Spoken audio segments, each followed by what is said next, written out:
Professeur, entraîneur, expert, champion d'hier et d'aujourd'hui, mais aussi judokas anonymes, le podcast de l'esprit du judo, c'est maintenant. Hajime. Né à Ivry-sur-Seine en banlieue parisienne, breton d'adoption avec un passage décisif au dojo de Cornouailles chez Nicolas Cloteau, licencié au Levallois Sporting Club, ce gaillard a connu les honneurs des podiums sur le tard. Médaillé de bronze aux mondiaux de Birmingham l'an passé, mais peu épargné par les blessures, y compris durant cette prépa olympique, Jason Grandry sait pourquoi il est là. Pour moi, la prépa, on va dire, ça fait 8 ans. Parce que je suis rentré tard dans l'équipe, mais je suis rentré en 2017-2018 et j'ai connu la préparation d'avant Tokyo, où c'était les malvoyants et non-voyants qui étaient mélangés ensemble et où j'ai pris plus d'expérience que de victoire parce que j'ai jamais gagné. Et du coup, ça m'a permis justement d'être bon pour Paris, quand ils ont séparé les non-voyants des malvoyants. Donc, c'est une prépa qui dure longtemps et c'est beaucoup de sacrifices et beaucoup de remise en question. Parce que, tu vois, je me suis blessé 2-3 fois assez lourdement sur la compète. Et j'ai les enfants à gérer, donc c'est un marathon tout en étant une course, quoi. Dans ces conditions, comment garde-t-il la motivation ? Après, le judo, c'est un sport que je faisais avant et que j'aime.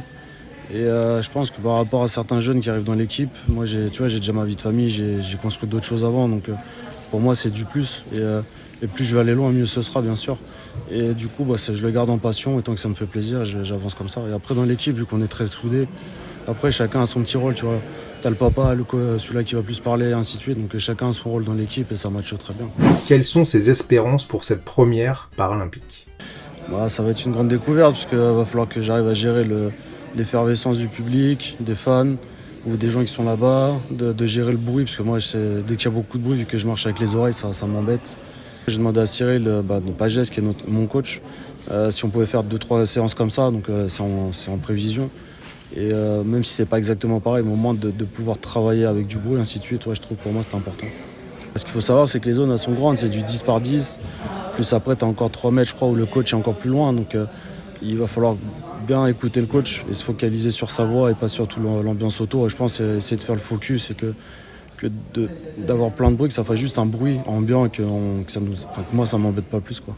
Je me rappelle quand on a fait les championnats du monde à Bakou, quand j'étais en grand prix au Brésil, quand tu es chez les autres, tu vois tous les gens qui viennent et qui font beaucoup de bruit, qui soutiennent des gens qui sont de leur pays, qui connaissent pas forcément.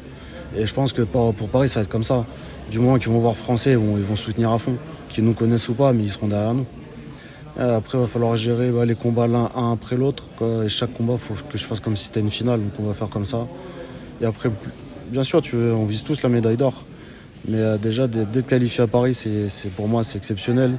De combattre là-bas et de porter le drapeau français. Donc après, on fera tout pour aller plus loin. Je pense que je vais essayer de rester focus sur ce que j'ai à faire et sur ce que je dois faire. Mais oui, je vais m'en servir. Je pense, comme tout le monde, dans le moment où tu vois où ça va être dur, où tu dis ouais c'est dur, ainsi de suite, c'est là où il faut s'en nourrir. Où se situe-t-il dans cette catégorie des J1 plus de 90 kg ? Il y a un peu plus de 7 mois, j'étais plus haut dans la ranking. Après, je me suis fait opérer du ménisque.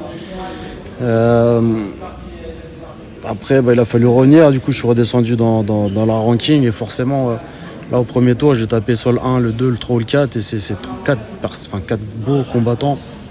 Le premier, c'est un Brésilien. J'ai fait 3 combats, 3 défaites, même si ça se rapproche. Le deuxième, c'est le Moldave. J'ai gagné contre lui au championnat du monde, où je fais ma place de 3. Lui, après, il me rebat. Le Turc, on s'est déjà battu. Je l'ai déjà battu, ainsi de suite. Et le Lazari, c'est pareil. Je suis pas loin de le battre. Donc, ça va être... il va falloir que je fasse attention. Il va falloir que je donne tout et que je prenne mon temps et que je fasse bien les choses comme il faut. J'ai mes partenaires. J'en ai qui sont trapus plus petits. J'en ai qui sont grands, gauchers, ainsi de suite. Et que ce soit pour moi ou Elios Lachumanaya, après les autres de l'équipe, on a choisi nos partenaires justement par rapport aux adversaires qu'on aura. Et au moins quand on arrivera le jour J, on aura déjà fait 98% du taf. Après il restera celui-là qui gagnera, pour moi c'est celui-là qui mettra la volonté en plus, le petit truc en plus ou l'agnac en plus tout simplement. Mais le gros du travail sera fait. Faut pas oublier que le sport c'est le sport et tout peut arriver.